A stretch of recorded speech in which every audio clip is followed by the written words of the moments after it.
주의 제단에 산제사들이 누에 주의 제단에 산제사들이 누에 주 내 맘을 주장하니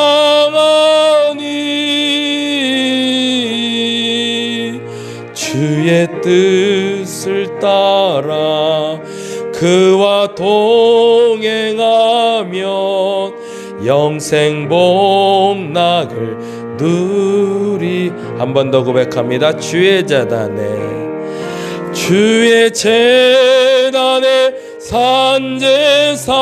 산제사들이 누에 주 내 맘을 주장하니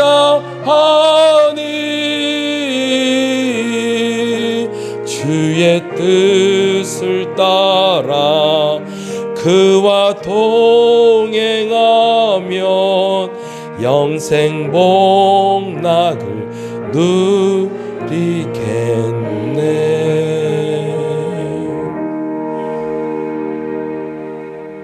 하나님께 얼만큼 드려받는가 우리의 마음을 한번 돌이켜봅니다.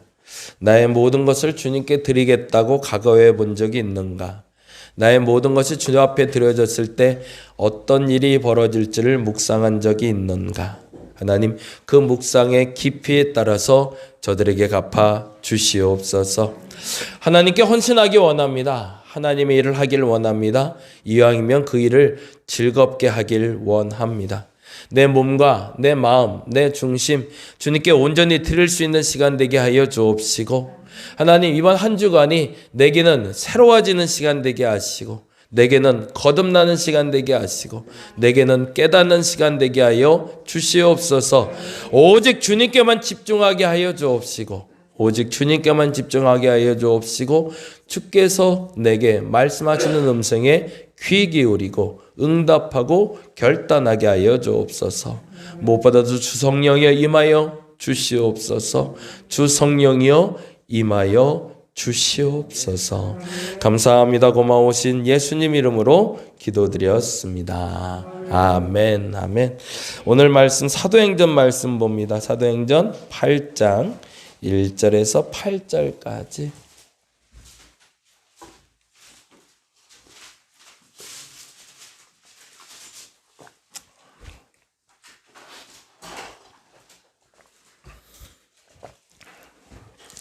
사도행전 8장 1절에서 8절까지. 우리 같이 한 목소리로 천천히 읽도록 하겠습니다. 사울은 그의 죽임당함을 마땅히 여기더라. 그날에 예루살렘에 있는 교회에 큰 박해가 있어 사도 외에는 다 유대와 사마리아 모든 땅으로 흩어지니라. 경건한 사람들이 스데반을 장사하고 위하여 크게 울더라. 사울이 교회를 잔멸할새 각 집에 들어가 남녀를 끌어다가 옥에 넘기니라.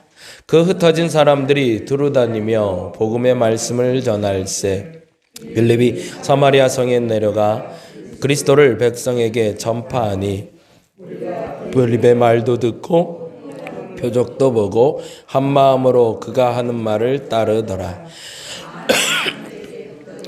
더러운 귀신들이 크게 소리를 지르며 나가고 또 많은 중풍병자와 못 걷는 사람이 나으니 그 성에 큰 기쁨이 있더라. 아멘. 거기다 줄을 좀 쳐놓으시죠. 그 성에 큰 기쁨이 있더라.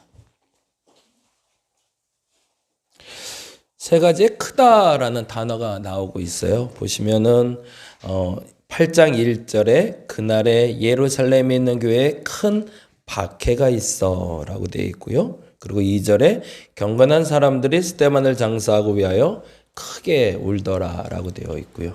그리고 나서 8절에 생뚱맞게 큰 기쁨이 있더라 라고 되어 있습니다. 어떤 특징일까요? 그 상황에 함몰되지 않고 그 상황을 넘어서는 사람에 대한 이야기를 하고자 한다는 얘기죠. 사도 중에 사람들이 죽어가는 것을 보는 것이 첫 번째 시작이었던 거죠.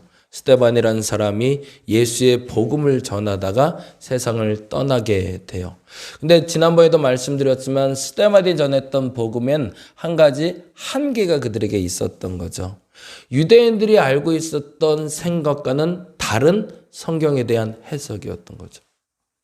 아브라함, 다윗, 모세 그들을 그렇게 말하면 안 됐거든요. 스데반의 설교를 곰곰이 들어보니 그 스데반의 설교 속에서는 아브라함도 이방신을 섬기던 사람이라고 말하지를 않나. 모세라는 사람도 도망자로 말하지를 않나. 다윗이라는 사람에게도 잘못을 말하지 않나. 근데 그러한 설교를 듣고 있었던 유대인들에겐 불편함인 거죠. 왜냐하면 내가 잘 아는, 더 정확히는 내가 믿음으로 따르고 있는 이에 대한 흠집이 나기 시작하니까요.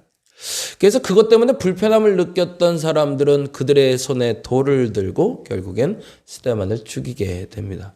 근데 그 다음이 너무나 중요한 거죠.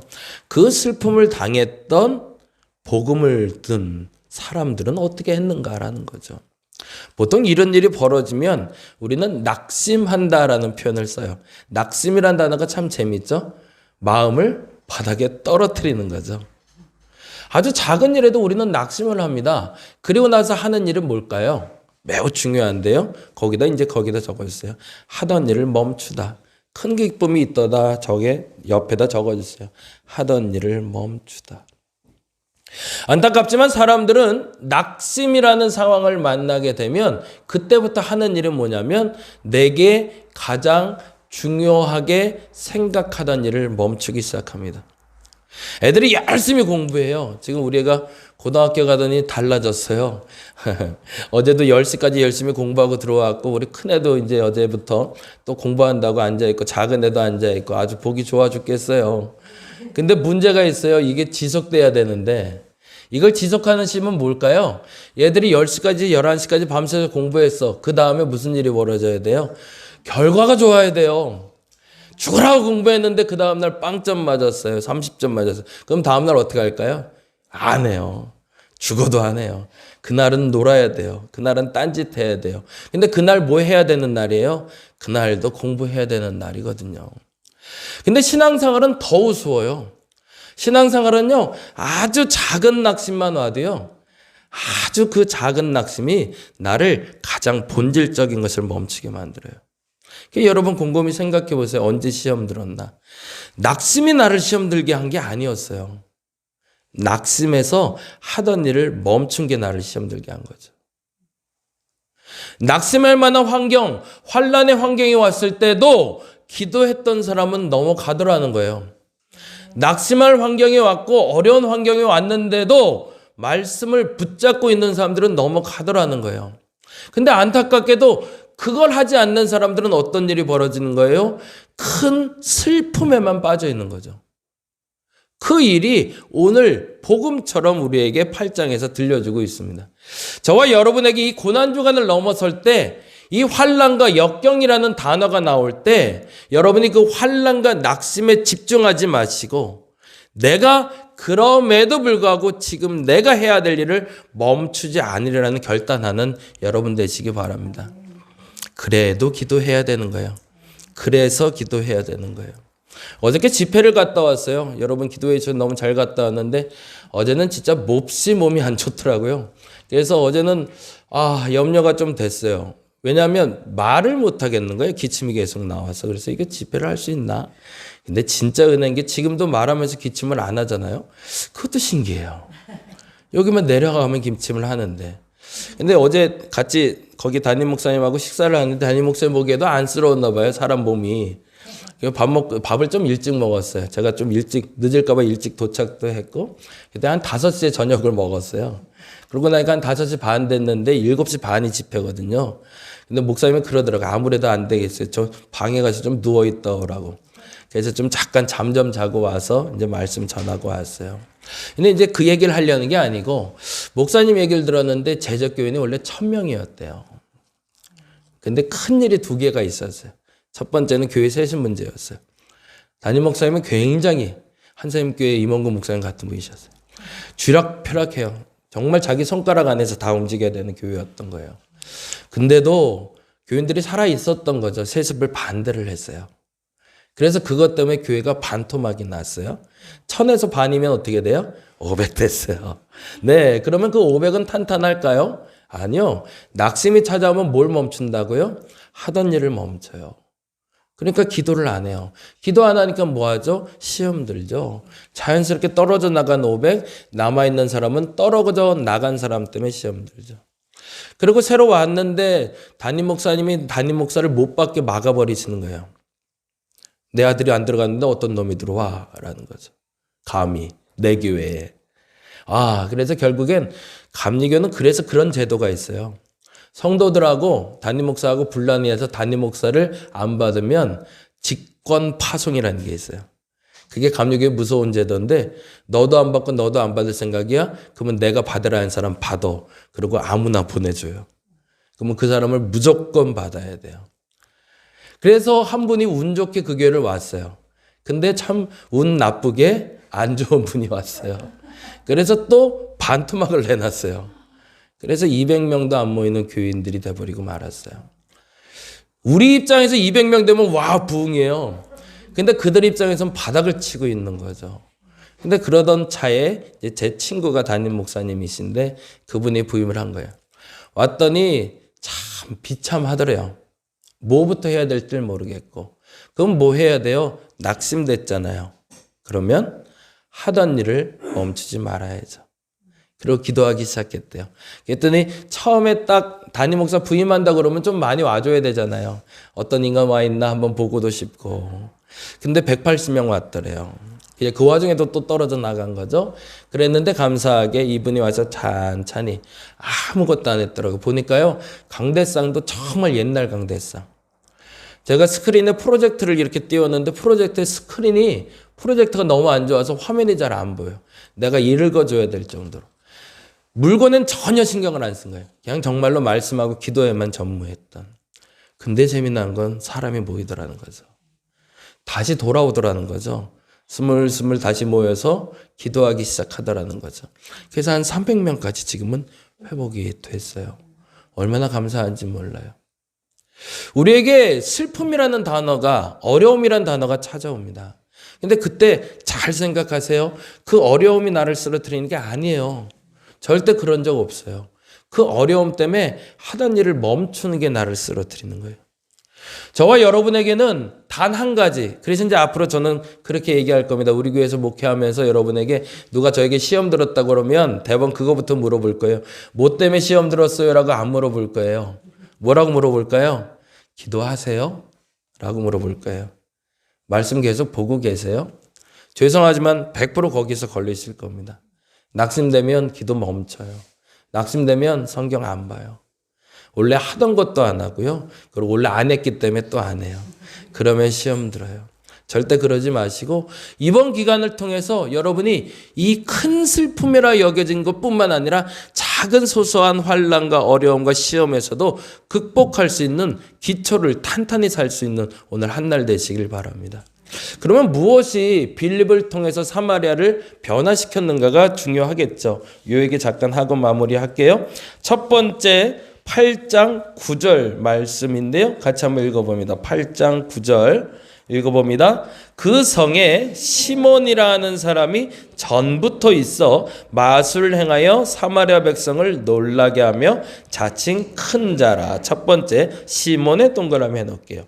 사마리아 성에 큰 핍박이 있을 때 밀려 나온 빌립으로 말미암아 큰 기쁨이 임하게 됐는데 그 기쁨의 첫 번째 소식은 시몬이라는 사람이었습니다. 근데 그 사람은 뭐래요? 자칭 큰 자였대요. 이 자칭 큰 자가 어떻게 바뀌게 됐는지가 13절에 나오고 있네요. 13절 한번 읽어볼까요? 시몬도 믿고 세례를 받은 후에 전심으로 빌립을 따라다니며 그 나타나는 표적과 그 능력을 보고 놀라느라. 표적과 큰 능력 해주세요. 낙심할 만할 때 그 낙심을 붙잡지 않고 해야 될 일을 붙잡는 자에게는 어떤 역사가 나타난다는 거예요? 표적과 큰 능력이 나타나기 시작한다는 겁니다. 이 일이 저와 여러분에게 다가오기를 간절히 바랍니다. 그래서 그것이 여러분에게 기쁨이 될 겁니다. 첫 번째는 환난 가운데 여러분이 말씀과 기도를 멈추지 않으면 그 사람을 통해서 표적과 능력이 나타날 겁니다. 그리고 그로 말미암아 그 성에 기쁨이 될 겁니다. 여기 앉아 계신 분들이 그 역할을 해주시기 바랍니다. 여러분 때문에 우리 다림목교회가 큰 기쁨이 있었으면 좋겠습니다. 우리 다림목교회라고 어려운 일이 없을 수는 없을 거예요. 있을 거예요. 근데 그 어려운 일 때문에 넘어지는 사람은 없기를 바랍니다. 그리고 그 사람들이 그 일을 지켜냄으로 말미암아 능력과 표적이 나타날 수 있기를 간절히 바랍니다. 그리고 두 번째 사람이 나오고 있네요. 두 번째 사람은 26절에 나오고 있네요. 27절 볼까요? 27절 같이 읽어봅니다. 일어나 가서 보니 에디오피아 사람 곧 에디오피아의 여왕 간다게의 모든 국고를 맡은 관리인 네시가 예배하러 예루살렘에 올라갔다가 누구예요? 네시 동그라미 해놓죠.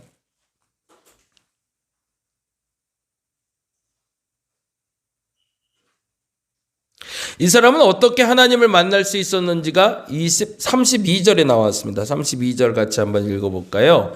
읽는 성경 구절은 이것이니 일러스되 그가 도살할 자에게로 가는 양과 같이 끌려갔고 털 깎는 자 앞에 있는 어린 양의 조용함 같이 그의 입을 열지 아니하였더라라는 뭐를 읽고 있었던 거예요? 성경 말씀을 읽고 있었던 거죠. 그런데 어떤 말을 하고 있는지 보세요. 31절입니다. 대답하되 지도해 주는 사람이 없으니 어찌 깨달을 수 있으랴. 거기다 줄쳐놓을게요.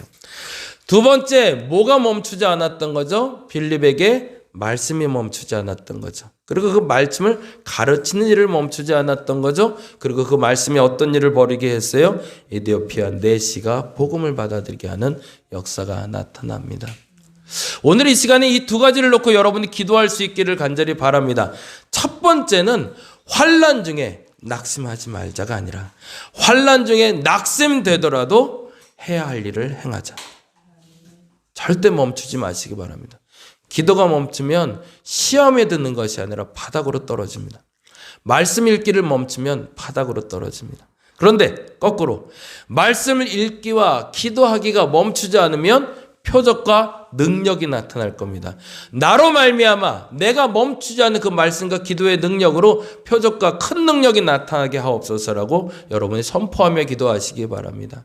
그리고 또 하나, 내가 말씀 가르치고 말씀 읽기를 멈추지 않아 사람을 바꾸는 사람이 되게 해달라고 기도하는 저와 여러분 되시기를 간절히 바랍니다. 오늘 박현숙 권사님이 나오신 분들 샌드위치 주고 싶다고 아침에 샌드위치 싸갖고 오셨어요. 예. 급하신 분은 그냥 가져가도 되겠죠? 네. 네. 여유로운 분은 먹고 가시고 급하신 분은 가져가시고 그래서 같이 나눠 먹을 수 있으면 감사하겠습니다. 잠깐 기도하겠습니다. 주님 감사합니다. 어려움이 없는 교회가 어디 있습니까? 어려움이 없는 성도가 어디 있습니까? 근데 어려움 가운데도 이겨내는 교회가 있고 어려움 가운데도 이겨내는 성도가 있습니다. 잠잠히 보면 낙심 때문에 넘어지는 것이 아니라 환난 때문에 넘어지는 것이 아니라 하던 일을 멈춰서 넘어진 겁니다. 하나님, 우리가 하던 일을 이제 지속하게 하여 주옵소서. 기도하는 성도들 되게 하여 주옵소서. 말씀 읽기와 말씀 묵상이 멈추지 않는 성도들 되게 하여 주옵소서. 그래서 표적과 능력이 나타나게 하시고 말씀의 능력이 나타나는 저들 되게 하여 주시옵소서. 감사합니다. 고마우신 예수님 이름으로 기도드렸습니다. 다 같이 기도하고 돌아가겠습니다.